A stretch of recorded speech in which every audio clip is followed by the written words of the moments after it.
ज्ञान शास्त्र में नहीं है। शास्त्र तो केवल उस ज्ञान की ओर संकेत करते हैं। शास्त्र का ज्ञान प्रतीकात्मक है और उस प्रतीक को अनावरण स्वयं को करना पड़ता है। अतः ज्ञान तो स्वयं के अंदर है। जब तक अंदर को उघाड़ा न जाए, ज्ञान प्रकट नहीं होता। हम समझते हैं कि शास्त्र को पढ़कर ज्ञान प्राप्त कर लेंगे। यह तो एक वहम है और इस वहम से, भ्रम से जितना जल्दी निकला जाए उतना ही अच्छा। यह सार गर्भित बात ऋषि कहोड़ का गर्भस्थ शिशु अपनी माँ के गर्भ से अपने पिता को कह रहा था। कहोड़ एक ऋषि थे, अनेकों विद्याओं के मर्मज्ञ। तप एवं विद्या के मूर्त रूप थे ऋषि कहोड़। उन्होंने ब्रह्मांड में ऐसी सुरंगों को खोजा था जिनमें से होकर गुजरने से समय कम हो जाता। जैसे किसी नक्षत्र से अन्य ग्रह की ओर जाने में यदि 1,00,000 प्रकाश वर्ष लगता है, तो वहाँ केवल 5,000 प्रकाश वर्ष से भी कम समय में पहुँचा जा सकता है। वर्तमान समय में प्रयुक्त टाइम टनल की अवधारणा ऋषि कहोड़ की इसी खोज से संबंधित जान पड़ती है। हालांकि सूक्ष्म जगत में इस तरह के पद की जानकारी सामान्य बात है, परंतु ऋषि कहोड़ इस क्षेत्र में कुछ अधिक ही जानकार एवं विशेषज्ञ थे। इतने बड़े विशेषज्ञ एवं तपोनिष्ठ ऋषि कहोड़ को अपने गर्भस्थ शिशु की बात अच्छी नहीं लगी। ऋषि कहोड़ का अहंकार चोटिल हुआ था। अपने ही गर्भस्थ शिशु की बातों से वे आहत थे।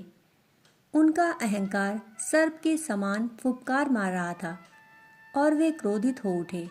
क्रोध और अहंकार का बड़ा घनिष्ठ संबंध है। चोटिल अहंकार की अभिव्यक्ति ही तो अनियंत्रित क्रोध है।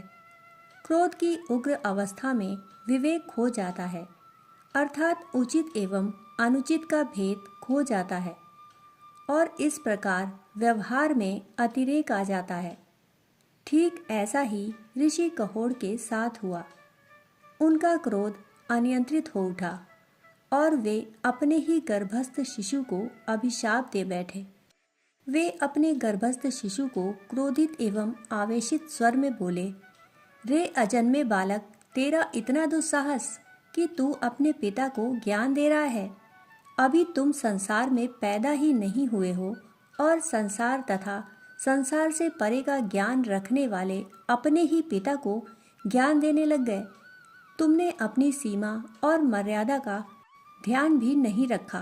तुम्हारे इस दुस्साहस के लिए मैं तुम्हें अवश्य दंडित करूँगा।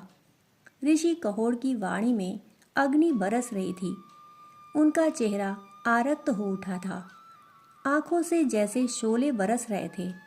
क्रोध के मारे उनके ओंठ फड़फड़ा रहे थे। अपने पति की इस अवस्था को देख ऋषि पत्नी अत्यंत सहम गईं।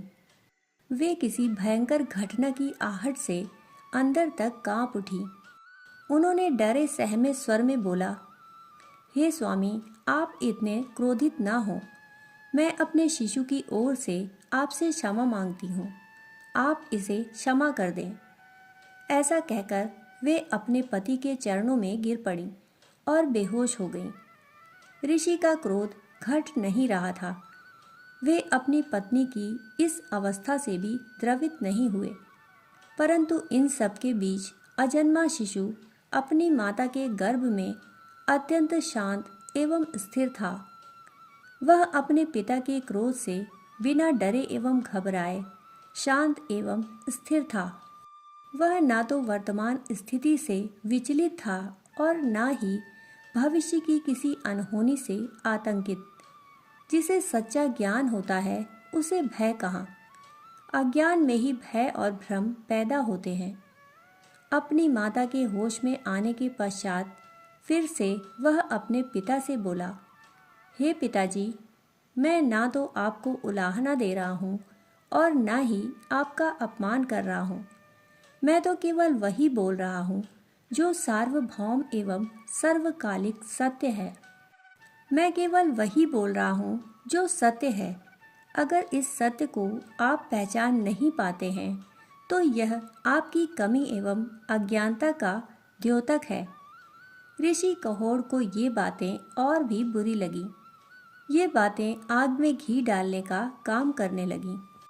ऋषि कहोड़ ने अत्यंत क्रोधित होकर अपने कमंडल से जल निकाला और हाथ में लेकर उसे अभिमंत्रित करते हुए बोले, मैं ऋषि कहोड़ तुझ अजन्मे बालक को शाप देता हूँ कि तू अपने शरीर के 8 अंगों से वक्र हो जा।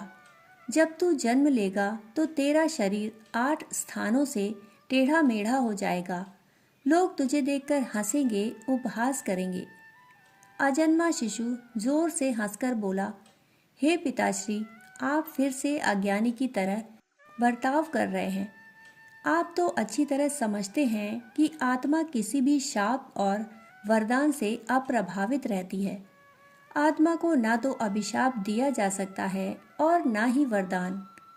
और जो आत्मस्थ होता है उसे इस तरह की किसी भी बात से किसी भी तरह प्रभावित नहीं किया जा सकता। आंगन के टेढ़े होने से आसमान टेढ़ा नहीं हो जाता। शिशु अपनी मस्ती में मस्त होकर अपनी माँ के गर्भ में ही साधना करने लगा। उसने जब इस धरती पर जन्म लिया तो ऋषि कहोड़ का शाप फलीभूत हो चुका था। नवजात शिशु अपने शरीर के 8 भागों में टेढ़ा मेढ़ा था। इसी कारण उसे अष्टावक्र कहा गया। अष्टावक्र महान ज्ञानी थे। वे सुखदेव के समान जन्म से ही ज्ञान लेकर पैदा हुए थे। अष्टावक्र आत्मा में रमण करते थे। वे आत्मस्थ थे। उनका 8 भागों से कुबड़ा शरीर उनके लिए कोई समस्या नहीं था।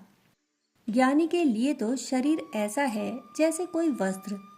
वस्त्र जीर्ण शीर्ण हो जाता है तो उसे उतार दिया जाता है। ज्ञानी अपने शरीर के साथ ऐसा ही करता है।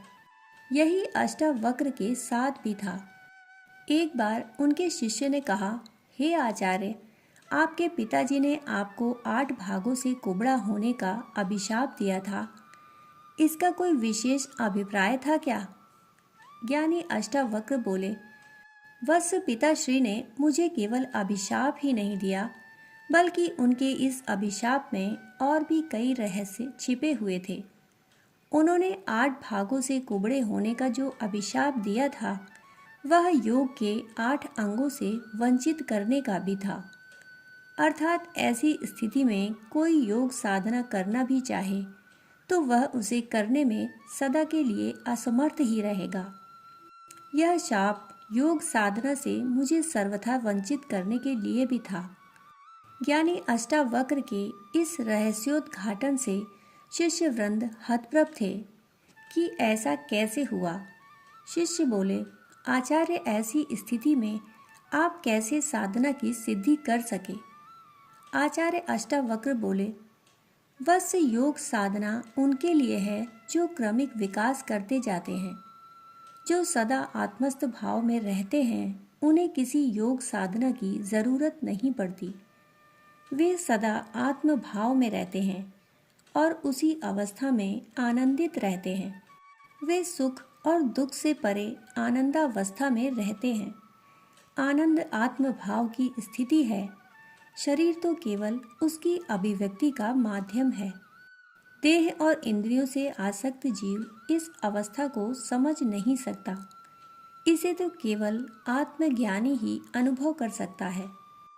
महान ज्ञानी एवं सदा आत्मस्थ भाव में रहने वाले अष्टावक्र के शिष्यों को भी इस तरह का विचित्र अनुभव होता था। वे अपने आचार्य के संग अत्यंत प्रसन्न रहते।